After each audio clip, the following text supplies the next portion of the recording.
हमारे यहाँ हनुमान जी के जन्मोत्सव को लेकर के कुछ विवाद भी है। कुछ लोग दीपावली के एक दिन पहले हनुमान जी का जन्मदिन मनाते हैं और कुछ लोग चैत पूर्णिमा को बनाते हैं। लेकिन जब इसका अध्ययन कीजिएगा तो मालूम चलेगा कि हनुमान जी का वास्तविक जो जन्म है वह दीपावली के एक दिन पहले है।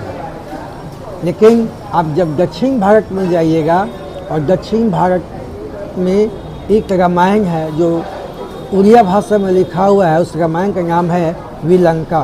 विलंका रामायण को जब आप अध्ययन कीजिएगा तो उसमें आपको पता चलेगा कि जब हनुमान जी जब लंका में प्रवेश किए तो लंका में जैसे प्रवेश किए तो उस ग्राम में जब घुसे, उस ग्राम का नाम भी विलंका था और विलंका ग्राम में एक सरोवर था। उस सरोवर का विशेषता था कि जो लंका के कल्याण के लिए जो प्रवेश किया है वह जल को सरोवर में पिएगा वह अजर अमर हो जाएगा। लेकिन जो लंका के विनाश के लिए उस जल को ग्रहण करेगा वह मृत्यु को प्राप्त होगा। हनुमान जी को प्यास लगी और जल को पिए और मृत्यु को प्राप्त होगा।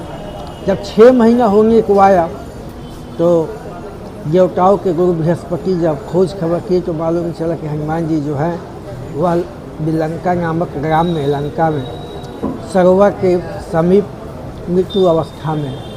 उस समय बहुत सा विद्या का प्रयोग किया गया और बहुत सा जड़ी बूटी और संजीवनी का प्रयोग करके हनुमान जी को पुनः जीवित किया गया और वह दिन था चैत पूर्णिमा। इसलिए दक्षिण भारत के लोग चैत पूर्णिमा को ही हनुमान जी का जन्मोत्सव मनाते हैं। जब से ये सोशल मीडिया आया, यहाँ के लोग वहाँ और वहाँ के लोग यहाँ जब हो गए, तब से वहाँ की भी परंपराएं यहाँ पे और यहाँ की परंपराएं वहाँ पे चलने लगा। तो हनुमान जी को जीवन दान इस दिन ही मिला था, इसलिए चैत पूर्णिमा को हनुमान जन्मोत्सव मनाते हैं हम लोग। हनुमान जी के आज जन्मोत्सव के रूप में हम यही कहेंगे, पहले आप हनुमान जी के चरित्र को समझिए। हनुमान का मतलब होता है हनु जोर मान, जो अपने मान का हनन करके भी जो दूसरे की सम्मान की रक्षा करे वही हनुमान है।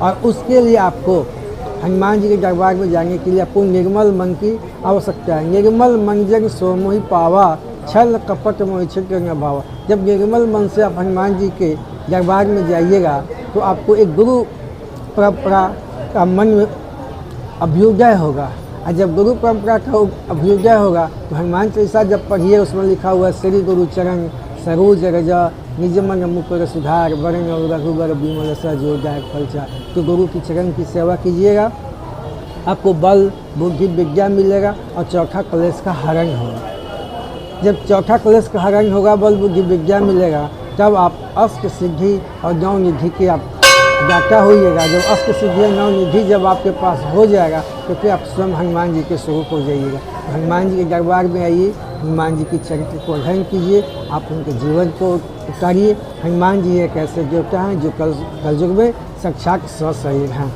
और हनुमान जन्मोत्सव के उपलक्ष्य में मैं महावीर मंदिर ब्रह्मंड सुमन बाबा सभी को शुभकामनाएं, मंगलमय आशीर्वाद। धन्यवाद। जय श्री राम, जय श्री राम।